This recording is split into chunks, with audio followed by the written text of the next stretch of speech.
There is one fatal flaw of the Ford Mustang that makes it dangerous to drive. And let's be honest, we've all seen the videos. You know which ones I'm talking about. How the homies at Ford overlook this, I have no idea. Just a few months ago, I went to a massive car meet in the middle of nowhere. When I got there, I could immediately tell something bad was gonna happen, before any of the cars even started to leave. And I'll tell you why. When I say that people were driving recklessly in that parking lot, I'm not joking. And I have videos you'll see in a second. Everyone was going nuts. The thing that scared me the most though, is that most of the cars that were stunting were, you guessed it, Mustangs. And lo and behold, 20 minutes later, my gut feeling came true. This guy right here destroyed his Mustang right into the only pole on the entire street. And don't worry, I'll play the full video in a second. It was after the crash that I learned that this guy had just installed a $40,000 supercharger. But this made me realize there must be a reason for all these crashes, because as we all know, it's always a flippin' Mustang.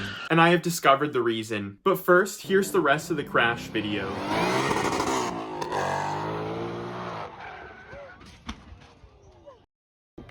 Now, there are countless other videos on the internet of the exact same thing. Usually the car just ends up in a vegan's breakfast, or right into another innocent pole. But every so often, it's much more serious. And the car instead decides to deposit itself right into a crowd of bystanders, who by the way, are just trying to enjoy the dang show. And I'm going to apologize in advance if this one flaw makes you develop some deep fear of the wild Mustang. You see, Mustangs are generally well-built cars. They make good power, and they're mostly reliable for a Ford. Let's just take a little gander at the new one, for example. You get a Coyote V8 and like 400 horsepower for 50,000 buckaroos. That's a pretty flippin' good deal if you ask me. Side note, I think this price to power ratio attracts a lot of unexperienced drivers. You know, little Jimothy thinks he can control a Ford Mustang because he's been driving his mom's Honda Ridgeline for the last 4 years. I have a Ridgeline, by the way. But that's not the main issue. The actual fundamental flaw that Ford somehow overlooked boils down to the car's computer and rear axle. The Mustang basically wants you to crash. It's plotting on your downfall, and here's why. Typically when you're drifting the Stang, you want stability control off. But sometimes when the car's computer detects wheel spin, it'll throw the stability control back on without your approval. This is a massive issue because your car will now decide where it wants to steer completely unexpectedly. And then you pair this with the issue I'm about to reveal, and you have one massive issue on your dirty little hands. The Mustang has what's called a live rear axle. And as boring as that sounds, it basically means your car will self-destruct as you drive it. Kind of. If there is just one minuscule little imperfection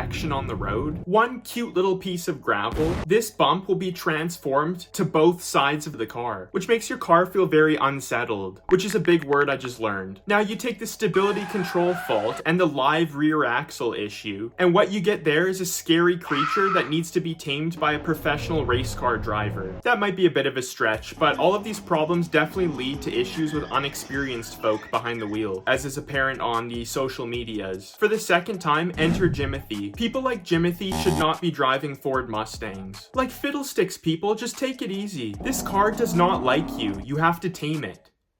Thank you for watching and subscribing, and I'll see you in my next video.